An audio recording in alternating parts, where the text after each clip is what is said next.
오늘 이사야서 29장에 주님께서 하시는 말씀, 첫째는 맨 마지막 23절에서부터 24절에 하신 말씀, 이사야서 계속해서 장마다 꼭 끝에 가서 하시는 말씀이죠. 여호와는 반드시 구원하시는 구원의 하나님이시다 라는 걸 말해요. 그리고 두 번째는 1절에서부터 하시는 말씀이 율법으로 말미암아 구원을 받는 것이 아니라 예수 그리스도로 말미암아 구원을 받게 되어진다라는 것을 말씀하고 있습니다. 그리고 그 구원을 이르실 때 세 번째, 하나님은 반드시 이 땅에서 자기를 의지하며 스스로 높아진 교만하고 오만한 자들을 낮추시고 오직 여호와 하나님만이 우리의 주, 우리의 통치자, 주권자가 되심을 말씀하고 있는 것을 오늘 이사야서 29장도 말씀하고 있습니다. 자, 그것을 어떤 식으로 표현했느냐. 1절과 2절을 보면 아리엘이라는 단어를 씁니다. 이 아리엘은 무엇을 말하느냐. 주님께서 이사야의 입을 통해서 해통하며 슬프다 아리엘이여 아리엘이여 하면서 무엇에 대해서 이같이 슬퍼하시느냐. 그 다음 말씀이 다윗이 진친 성읍이여. 다윗이 진친 성읍, 다시 말하면 바로 예루살렘 성을 의미합니다. 또한 해마다 절기가 돌아오려니와 라고 말하는 것은 무엇을 말하냐? 해마다 하나님이 그 명하신 절기를 드리는 바로 예루살렘 성전이다 라는 것을 우리가 알 수 있습니다. 이 아리엘이라는 단어의 뜻은 무엇을 말하고 있냐 하면 하나님의 사자라는 뜻을 갖고 있습니다. 하나님의 사자란 얘기는 하나님은 우리의 왕이 되시며 만물의 주권자, 통치자가 된다는 의미를 갖고 있어요. 그런데 하나님이 주권자로서 통치자로서 이스라엘과 함께 하시는 것으로 앉으신 보좌가 있는 곳이 바로 예루살렘 성전이다라는 거예요. 그래서 이 예루살렘 성전은 여호와 하나님의 임재가 있는 곳, 이스라엘을 다스리는 통치자로서 앉아 있는 곳, 그리고 하나님의 백성들이 하나님을 만나는 그 곳이 바로 예루살렘 성전인데 이 예루살렘 성전을 아리엘이라고 주님이 말씀하시는 겁니다. 그런데 왜 슬프다 아리엘이여 아리엘이여 라고 말하느냐. 그것은 그들이 그 예루살렘 성전에서 여호와 하나님께 부르짖고 여호와 하나님 앞에 제사를 드리지만 그들의 드리는 그 모든 제사가 헛된 것이 되어져 버렸기 때문입니다. 무슨 말이에요? 해마다 절기가 돌아온다. 해마다 절기가 돌아온다. 라는 이 해마다라는 건 1년에 한 번을 말하고 있습니다. 자, 1년에 한 번씩 해마다 제사를 드리는 제사가 무엇이에요?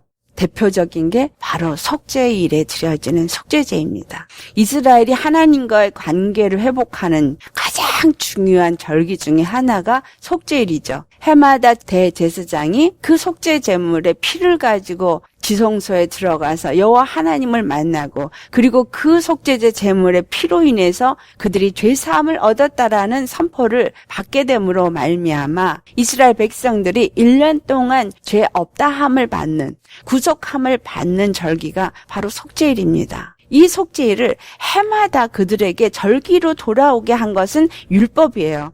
해마다 절기가 돌아오게 하지만 그 절기를 아무리 그들이 드리고 그 속죄일에 짐승의 피를 아무리 드리고 그들이 그 속죄일에 아무리 애통하며 슬피 운다 할지라도 그들 심령에 진정한 여호와 하나님이 없다라는 이야기입니다. 그래서 2절 말씀이 그것을 보증합니다. 내가 아리엘을 괴롭게 하리니 그가 슬퍼하고 애곡하며 내게 아리엘과 같이 되리라.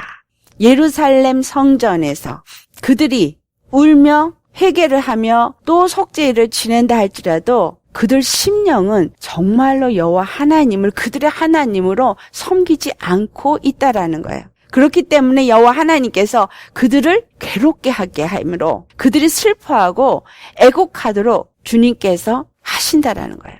자, 율법을 그렇게 지키고 율법으로 해마다 속죄일을 지키고 제사로 속죄 제물을 그렇게 많이 드려서 피를 많이 흘렸어도 그것으로 그들을 구원할 수는 없었습니다. 왜냐하면 그들이 율법으로 제사는 잘 치우고 속죄일은 잘 치렀는지 모르지만 그들 심령 안에 참 여호와 하나님을 그들의 주로 그들의 왕으로 섬기지 않았기 때문에 아리엘이라는 단어처럼 The Lion of God, 하나님의 우리의 사자, 우리의 왕 중 왕, 우리의 주 중에 주로 섬기는 그러한 믿음이 그들에게 없었기 때문이다라는 거예요. 그렇기 때문에 그들은 다른 신을 섬기고 다른 바알과 아세라를 그 목상들을 예루살렘 성전에 세우는 가증한 일을 했기 때문에 하나님의 진노가 그들에게 임하여서 3절 말씀처럼 내가 너를 사면으로 둘러 진을 치며 너를 애워 대를 쌓아 너를 치리니 그들이 아수르의 침공을 받고 바벨론의 침공을 받은 이야기를 기록하고 있습니다. 하지만 이 이야기는 다른 말을 또한 우리에게 주고 있습니다. 그것은 무엇을 말하고 있느냐? 이 절기가 돌아올 때 정말 이 절기는 우리의 죄를 사해 주시고 우리에게 영원한 구원을 주시는 그 예수 그리스도 우리의 구원자를 기다리게 하기 위해서 율법으로 주신 절기이기 때문에 내가 아리엘을 괴롭게 하리니 라는 이 말은 지금 유다 땅 그 예루살렘 성을 괴롭게 하도록 원수들을 보내서 그들로 하여금 괴로움을 당하게 하는 그것만을 말하고 있는 것이 아니라 두 번째로는 예수 그리스도가 이 땅에 오셔서 그 몸에 하나님이 우리가 당할 그 모든 괴로움을 그 몸에 짊어지게 하신다라는 의미도 담겨져 있습니다. 예수님이 예루살렘 성을 의지하며 예루살렘 성이 된 거룩한 백성이 된 하나님의 백성들이 받을 그 고통을 예수님에게 짊어지게 하고 예수님에게 감당케 하시겠다라는 의미예요. 그래서 2절의 끝부분에 내게 아리엘과 같이 되리라. 내게, 누구에게? 여호와 하나님에게 아리엘과 같이 되리라. 예수님, 그 여호와 하나님, 우리의 조물주, 우리의 창조자 하나님이 말씀이 육신이 되어서 이 땅에 오실 때에 아리엘로 오신 거예요. 아멘. 그래서 요한복음 2장 21절에 예수님이 말씀하십니다. 19절로부터 21절의 말씀이죠. 이 예루살렘 성전을 헐어버려라. 그리하면 내가 사흘 만에 다시 지으리라 하시면서 이 예루살렘 성은 바로 그의 육체를 가리키는 것이다. 예수님이 이 땅에 아리엘로 오셨어요. 예루살렘 성전으로 오셨어요. 예루살렘 성전으로 오셨는데 그 예루살렘 성전은 무엇으로 오냐? 율법이 지은 성전을 말해요. 이 율법이 지은 성전. 이 율법으로는 우리에게 구원을 줄 수 없기 때문에 이것을 헐어버리라는 거예요. 예수님이 그 율법의 그 용무, 그 요구, 그것을 십자가에서 짊어지시면서 예수님이 그 몸을 무너뜨리셨어요. 예루살렘 성을 무너뜨리셨어요. 어디서? 십자가에서 무너뜨려서 이스라엘 땅, 그 유대 땅에 예루살렘 성이 무너진 것과 같이 예수님이 무너지셨어요. 십자가에서. 그것이 무너짐은, 그것이 아리엘을 괴롭게 하고 그 아리엘이 슬퍼하고 애곡하도록 하신 그것은 3절의 말씀, 내가 너를 사면으로 둘러 진을 치며 너를 애워 대를 쌓아 너를 치리니 원수 마귀가 예수님을 둘러쳐서 예수님을 조롱하고 예수님을 비방하고 예수님에게 침을 받고 예수님에게 뺨을 때리며 그를 십자가에 못 박게 하기까지 낮아지게 하셨어요. 4절 내가 낮아져서 예수님은 죽기까지 낮아지셨어요. 이것이 뭐예요? 우리가 이와 같이 무너지고 낮아지고 정말 사단에 의해서 도무지 소망도 어떠한 희망도 없을 만큼 죽음의 문턱에 이른 자가 되어졌지만 하나님은 예수 그리스도를 그와 같이 버리시고 그와 같이 낮추시고 그리고 그와 같이 사단에게 무너지게 하시지만 정말 티끌 가운데서 소리를 내는 자같이 아무 말도 할 수 없을 정도로 완전히 그 모든 것을 자신을 소멸하면서까지 주님의 구원을 이루실 것이라는 이야기를 여기서 하고 있는 겁니다. 그로 인해서 5절 말씀, 내 대적의 무리는 세미한 티끌 같고 강포한 자의 무리는 날려가는 겨 같으리니 그 일이 순식간에 갑자기 일어날 것이라. 예수님이 정말 죄인처럼 무너져버리고 가치없이 십자가에 죽겠지만 그것으로 인해서 순간에 마귀는 진멸을 받고 그는 완전히 무너지게 될 것이다 라는 거예요. 누구를 위해서? 바로 이 예루살렘 성 아리엘을 온전케 세우기 위해서. 아멘. 주님은 슬프다 아리엘이여. 자, 이스라엘이 이와 같이 무너지는 것에 대해서 슬프다. 하시는 이 말씀, 이스라엘이 이렇게 하나님의 사랑과 하나님의 구원을 의지하지 않은 것 때문에 애통하고 애통하시면서도, 그러면서도 예수 그리스도를, 이 모든 것을 그 몸에 다 짊어지게 해서 진정한 속죄일이 우리에게 임할 수 있도록, 진정한 구원이, 영원한 구원이 우리에게 임할 수 있도록 예수를 십자가에 던지시고 그 피를 흘리게 하실 것이다라는 사랑의 메시지를 오늘 말씀하고 있는 것입니다. 예수님은 십자가에서 죄인처럼 죽겠지만 하나님의 생명의 능력은 마귀를 진멸하시고 그 구원의 이름을 높이 올리시고 호산나 찬송하리로다. 아멘. 우리 주님을 찬양하게 하신다라는 것입니다. 우리는 이 구원의 예수님, 정말 이렇게 예수님으로 오셔서 그 자신을 던져버리기까지 우리를 사랑하시는 그 하나님의 사랑을 아시기를 바랍니다. 8절 말씀에 만군의 여호와께서 우레와 지진과 큰 소리와 회오리바람과 폭풍과 맹렬한 불꽃으로 그들을 징벌하실 것이라. 여호와는 어떤 분이시냐? 이사야서 31장 9절을 보면은 여호와의 불은 시온에 있고 여호와의 풀무는 예루살렘에 있느니라 라는 말을 하세요. 여호와의 불이 시온에 있다라는 것은 첫 번째는 하나님의 그 능력, 모든 것을 정결케 하고 거룩하게 하는 능력이 여호와께 있다는 것이고, 그 풀무불은 예루살렘에 있다라는 얘기는 바로 예수 그리스도가 그 풀무불에 던져지심으로 말미암아 우리가 그 십자가로 인해서 하나님이 드려주신 그 번제물, 그 화제물, 그 속죄제물로 인해서 우리가 정결하고 거룩함을 입고 하나님 앞에 나아갈 수 있는 자가 되어지게 하여 주신다는 이야기입니다. 하지만 이것은, 이 불은 우리에겐 우리를 거룩하게 하는 불이고 우리를 정결하게 하는 불이지만, 그러나 그것을 받지 아니하는 자들에게는 하나님의 진노와 멸망의 재앙이 되어진다라는 이야기입니다. 우레와 지진과 큰 소리와 이렇게 주님께서 회오리바람과 폭풍으로 그들을 징벌하신다는 이 말씀이 계시록에도 기록이 되어져 있죠. 하나님은 우리에게 우레와 같은 목소리로 우리를 깨우십니다. 나팔을 부는 소리가 참으로 작은 자의 소리일지라도 우리 심령을 뒤흔드는 우레와 같은 목소리로 누구에게가 임한다면 그것은 하나님의 우리의 목소리를 들은 거예요. 그로 인해서 심령이 완전히 지진처럼 흔들려서 기경의 역사가 되고 쪼개지고 부서지고 낮아져서 정말 예수 그리스도 앞에 회개하는 심령이 되어진다면 그것은 축복의 지진의 역사입니다. 하나님이 회오리바람처럼 우리 안에 있는 모든 죄악의 뿌리들까지 다 뽑아서서 완전히 다 던져버리시고 우리를 정결하고 거룩한 심령으로 만들어진다면 그것은 축복입니다. 하지만 그렇지 아니하고 이 지진과 이 회오리바람이, 이 우레와 같은 소리가 하나님의 진노의 재앙이 되어진다면 계시록 11장 13절의 말씀이에요. 성 10분의 1이 무너지고, 지진이 날 때 성 10분의 1이 무너지고 지진에 죽은 사람이 7천이라. 그 남은 자들은 두려워하며 영광을 하늘의 하나님께 돌리더라. 자, 이 땅 가운데서도 이와 같은 일들이 일어나죠. 계시록 16장 18절은 번개와 음성들과 우레소리가 있고 또 큰 지진이 있어. 그것이 얼마나 큰지 사람이 땅에 있어 온 아래로 이와 같은 큰 지진이 없었더라고 기록될 만큼의 그러한 일들이 있게 되어진다라는 거예요. 근데 이러한 일이 어떻게 일어났냐? 계시록 8장 5절을 보면 천사가 향로를 가지고 제단에 불을 담아다가 땅에 쏟음에 우레와 음성과 번개와 지진이 나더라. 하나님의 재앙이 이 땅에 임할 때이라는 역사. 이것이 어떤 자에게는 회개하며 돌이켜서 주님 앞에 돌아오는 축복이요, 어떤 자들에게는 영원한 멸망으로 치닫게 되어지는 재앙이 되어진다라는 거예요.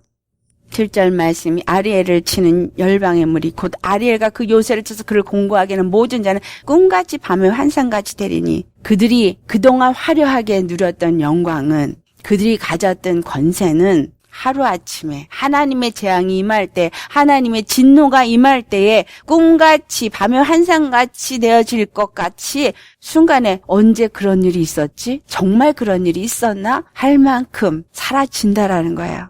우리가 꿈에 먹어도 속은 여전히 비고 꿈에 마셔도 갈증이 나는 것처럼 그 세상에 가진 영광과 세상에 가진 배부름은 어느 순간에 정말 내가 가졌던가 할 만큼 공곡해 되는 심령이 될 것이다 라는 이야기를 합니다. 그래서 우리에게 하시는 말, 너희는 놀라고 놀라라. 9절 말씀이에요. 너희는 맹인이 되고 맹인이 되라. 그들의 취함이 포도주로 말미암음이 아니요 그들의 비틀거림이 독주로 말미암음이 아니니라. 너희는 놀라고 놀라라는 얘기는 이러한 일들이 일어났을 때 놀래서 뭐하라는 얘기예요? 회개하고 돌이키라는 거예요.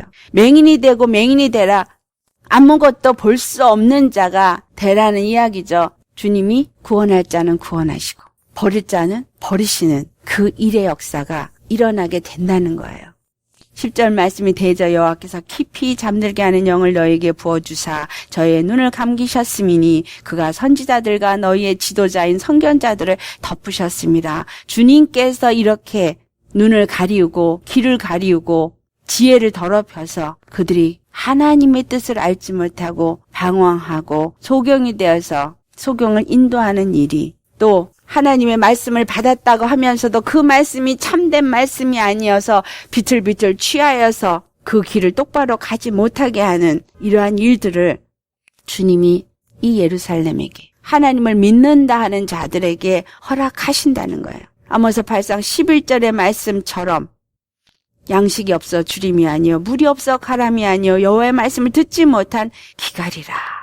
이 모든 것들이 사람의 계명으로 가르침을 받은 결과다라는 이야기를 13절에 말씀하고 있습니다. 예수님께서 하신 말씀처럼 마태복음 15장 8절에서 9절에 이 말씀을 똑같이 하시죠. 백성이 입술로는 나를 공경하되 마음은 내게서 멀도다. 사람의 계명으로 교훈을 삼아 가르치니 나를 헛되이 경배하는도다. 11절에 입으로 들어가는 것이 사람을 더럽게 하는 것이 아니라 입에서 나오는 것이 사람을 더럽게 하느니라 라는 말씀을 하십니다. 왜 저들의 눈을 감기셨느냐? 왜 여호와께서 저들에게 하나님의 말씀을 듣지 못하도록 이해하지 못하도록 깊이 잠들게 하는 영을 부으셨느냐. 그들이 율법으로 구원을 얻으려 하기 때문에 어떤 행위로 의롭다함을 얻으려 하기 때문에 그들 안에는 예수님께서 입으로 들어가는 것이 사람을 더럽게 하는 것이 아니라 나오는 것이 더럽게 한다라는 것처럼 그들 심령에는 예수님이 없고 그들 심령에는 사단이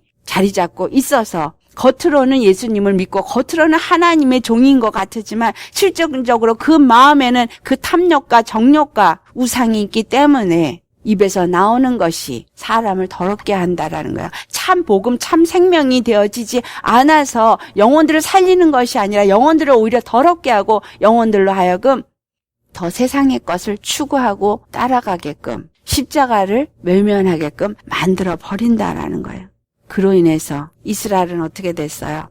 그 귀가 가려지고 눈이 가려져서 예수님을 알아보지 못했어요. 복음을 받아들이지 못했어요. 분명히 예수님이 유다 지파 중에 오셔서 십자가에서 죽으시고 그 십자가의 죽음이 그들에게 메시아로 오신 것을 증거하신 것인데 12 제자가 나아가서 복음을 증거해서 하루에 3,000명, 5,000명씩 회개하는 자들이 있었는데도 불구하고 오늘날 우리가 유대 족속 중에서 얼마나 참 그리스도인을 만날 수 있겠는가?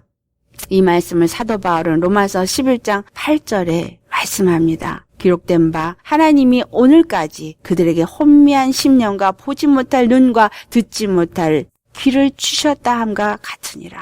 이 모든 것은 무엇을 위함입니까? 바로 하나님의 구원을 율법으로 말미암아 구원을 받는 것이 아니라 예수 그리스도의 그 십자가로 말미암아 구원을 받게 된다는 것을 가르쳐 주시기 위함이다라는 거예요. 그래서 율법이 없는 이방인들을 택하셔서 그 복음을 알게 하신다. 이것이 오늘 마지막 22절부터 24절에 있는 말씀이에요. 하나님의 구원을 약속하십니다. 그 하나님의 구원이 어떻게 이루어지겠느냐? 아브라함을 구속하신 여호와께서 야곱 족속에게 대하여 말씀하십니다. 야곱이 이제는 부끄러워하지 아니겠고 그의 얼굴이 이제는 창백해지지 아니할 것이며 그의 자손은 내 손이 그 가운데서 행할 것을 볼 때에 내 이름을 거룩하다 하여 야곱의 거룩한 일을 거룩하다 하며 이스라엘 하나님을 경외할 것이며 마음이 혼미하던 자들도 청명하게 되며 원망하던 자들도 교훈을 받으리라 하셨느니라. 그렇다면 여기서 아브라함의 자손은 누구냐? 아브라함의 자손은 이 유대인뿐이냐? 아니라는 거죠. 마태복음 22장 32절에 여호와께서 말씀하신 것을 예수님이 말씀하십니다. 나는 아브라함의 하나님이요 이삭의 하나님이요 야곱의 하나님이로라 하신 것을 읽어보지 못하였느냐 하면서 하나님은 죽은 자의 하나님이 아니요 살아있는 자의 하나님이시다. 바로 예수 그리스도의 생명을 가진 산자의 하나님이시다. 그렇다면 아브라함의 자손은 누구냐? 갈라디아 3장 6절에서 7절 말씀에 아브라함이 하나님을 믿음에 그것을 그에게 의로 정하셨다 함과 같이 그런즉 믿음으로 말미암는 자들은 아브라함의 자손인 줄을 알지어다. 그래서 아브라함의 자손은 믿음으로, 무엇을 믿음으로, 예수 그리스도를 믿음으로 하나님의 아들로 이 땅에 오셔서 십자가에서 죽어주심으로 바로 우리의 구원이 되심을 유대인이나 이방인이나 동일하게 주어주신 것을 믿는다면 그 믿음으로 사는 자들이 아브라함의 자손이 되어진다는 거예요. 그래서 갈라디아서 3장 26절에서부터 29절 말씀, 우리가 예수 그리스도를 믿음으로 하나님의 아들이 되어지고 그 예수 그리스도가 세례받은 침례받은 십자가에 죽으신 그것을 본받아 내가 연합한 자가 되며 그리스도로 옷 입은 자가 되어지고 그것은 유대인이나 헬라인이나 자유자나 종이나 남자나 여자나 할 것 없이 예수 그리스도 안에서 하나가 되어져서 그리스도 안에 속한 자가 되어진다면 아브라함의 자손이 되어져서 바로 유업을 이들 아브라함의 유업을 얻을 가나안 땅을 유업으로 얻을 하나님의 상속자가 되어진다라는 이야기입니다. 그래서 오늘 이 말씀을 하시면서 주시는 말씀, 왜 이들이 이와 같이 화를 당하는 자가 되어지고 하나님 앞에 말씀을 온전히 받지 못한 자가 되어졌느냐? 그 말씀이 바로 16절 말씀. 너희의 패역함이 심하도다. 토기장이를 어찌 진을같이 여기겠느냐. 지음을 받은 물건이 어찌 자기를 지으신 이에게 대하여 이르기를 그가 나를 짓지 아니하였다 하겠으며 빚음을 받은 물건이 자기를 빚은 이에 대하여 이르기를 그가 총명이 없다 하겠느냐. 내가 오늘날 누구에게 지음을 받은 자입니까? 이사야서 64장 8절에 여호와여 이제 주는 우리의 아버지시니이다. 우리는 진흙이요 주는 토기장이시니 우리는 다 주의 손으로 지으신 것이니다. 이렇게 말합니다. 여호와는 우리를 지으신 우리의 아버지예요. 그는 토기장이에요. 우리는 그분이 지으신 그분의 손에 지어지고 있는 진흙이에요. 그분이 지으셨기 때문에 우리는 지음을 받은 물건이므로 어찌 자기를 지은 이에 대하여서 그가 나를 짓지 아니하였다 하면서 내가 주인 노릇을 할 수 있겠느냐 이 말입니다. 예수님을 믿으십니까? 정말 예수님을 믿으신다면 나를 지으신 그분이 그분의 원하시는 뜻대로 지으시기 위해서 나를 창조하셨다라면 그분이 원하시는 뜻을 나의 삶 속에서 이루실 것이라는 거예요. 내가 내 것이 아니라는 겁니다. 예수님의 것이기 때문에 오직 예수님만 섬기고 정말 그분이 나를 지으신 예수님, 그 십자가에서 물과 피를 쏟아서 나를 구원하신 그 예수님이 영원한 나라에 들어가게 하기 위해서 얼른 내 안에서 나를 그분이 쓰시기에 합당한 그릇으로 빚고 계시다라는 사실입니다. 그렇기 때문에 그분이 나를 어떻게 빚으시든 어떻게 나를 이끄시든 그 이끄는 삶에 순복하시기를 예수 이름으로 축원합니다.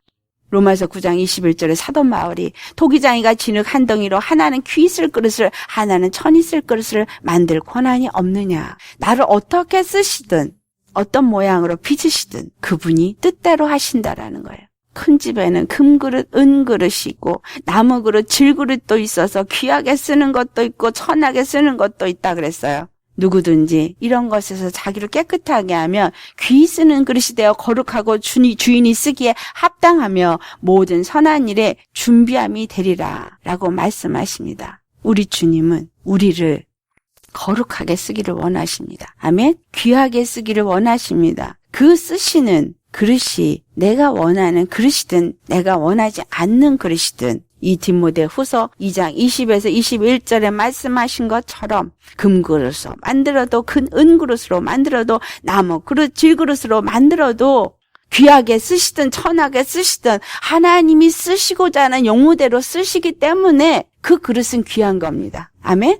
유명한 자가 되어지지 않아도 귀한 겁니다.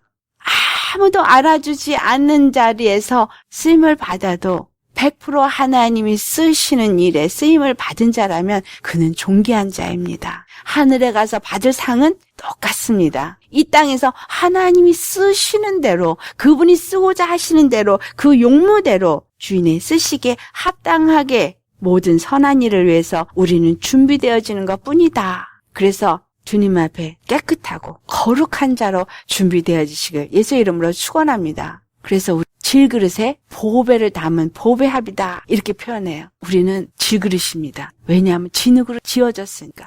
진흙으로 지어졌다는 얘기는 하나님의 손 안에 있는 진흙이다 이 말이에요. 하나님은 우리 아버지 토기장이시다 이 말입니다. 하지만 내가 어떤 모양으로 지어졌든 못생겼든 이쁘든 키가 크든 작든 보잘것없게 생겼든 아무 가치 없는 것 같이 생겼든 그건 중요하지 않다라는 거예요. 그 안에 보배가 담겨져 있느냐, 그 안에 예수 생명이 담겨져 있느냐, 그 안에 십자가의 보배가 있느냐, 그게 중요하다는 거예요. 예수님의 피가 있다면, 예수님의 생명이 있다면 그것은 예수님의 권세가 있는 것이고 예수님이 내 안에, 내가 예수님 안에 있는 것이기 때문에 우리는 살아도 죽고 영원히 사는 자가 될 것입니다. 나만 사는 것이 아니라 나로 말미암아 내 가정이 살고 내 이웃이 살고 내 형제 자매가 살고 하나님이 거룩한 영광이 내 삶에서 분명하게 나타날 것입니다. 이것을 위해서 주님은 오늘 우리를 빚고 계십니다. 그분이 원하시는 대로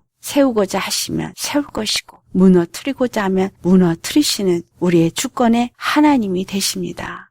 우리를 통해서 반드시 23절에 말씀한 것처럼 내 이름을 거룩하다 하며 그 이스라엘 하나님을 경외하게 하시는 그것을 하나님은 반드시 이루시기 때문에 그 거룩한 하나님의 이름을 찬송할 수 있는 우리가 되시기를 예수의 이름으로 축원합니다. 오직 예수님이 이 모든 일을 이루셨습니다. 슬프다 아리엘이여 아리엘이여. 바로 그 아리엘이 된 우리를 위해서 그 아리엘로 예수님이 오셔서 그 아리엘을 회복시켜서 영원한 하나님의 성전으로 삼아 주셨습니다. 할렐루야. 우리 주님께 정말 이와 같이 영광 돌리시는 여러분의 삶이 되시기를 예수의 이름으로 축원합니다. 아멘.